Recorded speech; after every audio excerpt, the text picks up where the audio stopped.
Hi friends, ಎಲ್ಲರಿಗೂ ನಮಸ್ಕಾರ. ಇವತ್ತು ನಾನು ಶೇಂಗಾ ಹೋಳಿಗೆನ ಹೇಗೆ ಮಾಡೋದಂತ ತಿಳಿಸ್ಕೊಡ್ತಾ ಇದ್ದೀನಿ. ಇಲ್ಲಿ ನಾನು ಫಸ್ಟಿಗೆ 1 ಕಿಲೋ ಅಷ್ಟು ಶೇಂಗಾ ಕಾಳನ್ನು ಹುರ್ಕೋತಾ ಇದ್ದೀನಿ.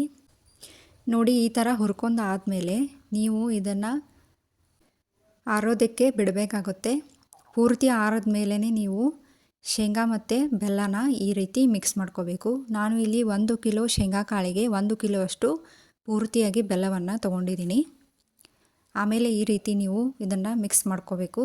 ಮಿಕ್ಸ್ ಮಾಡಿದ ನಂತರ ಒಂದು ಮಿಕ್ಸಿ ಜಾರ್ಗೆ ಈ ಥರ ಸ್ವಲ್ಪ ಸ್ವಲ್ಪನೇ ಹಾಕಿ ಪುಡಿ ಮಾಡ್ಕೋಬೇಕು. ನಂತರ ನೀವು ಸ್ವಲ್ಪ ಸ್ವಲ್ಪನೇ ಈ ರೀತಿ ನೀರು ಹಾಕ್ಕೊಂಡು ಇದನ್ನು ಮೆದಬೇಕಾಗುತ್ತೆ. ತುಂಬ ತೆಳ್ಳಗೂ ಮಾಡ್ಕೋಬೇಡಿ, ತುಂಬ ಗಟ್ಟಿನೂ ಮಾಡ್ಕೋಬೇಡಿ, ಮೀಡಿಯಮ್ ಸೈಜಲ್ಲಿ ಮಾಡ್ಕೋಬೇಕು. ಇದರಲ್ಲಿ ಏನಾದರೂ ಮಿಸ್ಟೇಕ್ ಆದರೆ ಹೋಳಿಗೆ ಮಾಡುವಾಗ ತುಂಬ ಪ್ರಾಬ್ಲಮ್ ಆಗುತ್ತೆ, ಅದಕ್ಕೆ ನೋಡಿ ಮಾಡ್ಕೊಳ್ಳಿ. ನಾನು ಇಲ್ಲಿ ಅರ್ಧ kg ಅಷ್ಟು ಮೈದಾ ಹಿಟ್ಟು ಹಾಗೆ ಗೋಧಿ ಹಿಟ್ಟನ್ನು ಎರಡು ಮಿಕ್ಸ್ ಮಾಡಿ ತೊಗೋತಾ ಇದ್ದೀನಿ. ಇಲ್ಲಿ ನಾನು ರುಚಿಗೆ ತಕ್ಕಷ್ಟು ಉಪ್ಪನ್ನು ಹಾಕ್ಕೊಂಡು ಇದನ್ನು ಮಿದ್ದಿ ಇಟ್ಕೊಂಡಿದ್ದೀನಿ. ಈಗ ಮಿದ್ದಿ ಇಟ್ಕೊಂಡಿರುವಂತಹ ಶೇಂಗಾ ಬೆಲ್ಲನ ನಾನು ಇಲ್ಲಿ ಚಿಕ್ಕ ಚಿಕ್ಕ ಉಳ್ಳೆಗಳನ್ನಾಗಿ ಮಾಡಿಕೊಂಡು ಇಟ್ಕೊಂಡಿದ್ದೀನಿ. ಈಗ ನಾನು ಸ್ವಲ್ಪ ಈ ಥರ ಕನಕನ ತೊಗೊಂಡು ಇದರಲ್ಲಿ ತುಂಬಬೇಕಾಗುತ್ತೆ.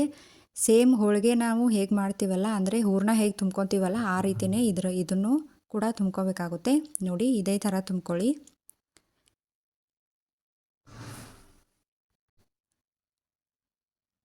ಈ ಥರ ಹಿಟ್ಟಲ್ಲಿ ಎದ್ಬಿಟ್ಟು ಇದನ್ನು ನೀಟಾಗಿ ಲಟ್ಸ್ಕೊಳ್ಳಿ.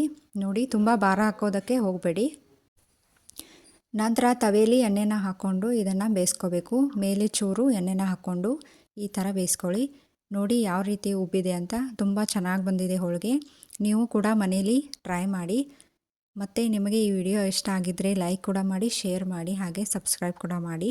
ಹೋಳಿಗೆ ಎಲ್ಲ ಬೇಯಿಸಿದ ಮೇಲೆ ನೀವು ಈ ಥರ ಹೋಳಿಗೆನ ಆರೋದಕ್ಕೆ ಬಿಡಬೇಕಾಗುತ್ತೆ. ಬಿಸಿ ಇದ್ದಾಗಲೇ ನೀವು ಒಂದರ ಮೇಲೆ ಒಂದನ್ನು ಇಡಬೇಡಿ. ಆರಿದ ನಂತರ, ಅಂದರೆ ಪೂರ್ತಿ ಆರಿದ ನಂತರನೇ ನೀವು ಒಂದು ಡಬ್ಬಕ್ಕೆ ಹಾಕ್ಕೊಳ್ಳಿ. ನಿಮಗೆ ಈ ವಿಡಿಯೋ ಇಷ್ಟ ಆಗಿದ್ದರೆ ಲೈಕ್ ಮಾಡೋದನ್ನು ಮರಿಬೇಡಿ. Thank you for watching.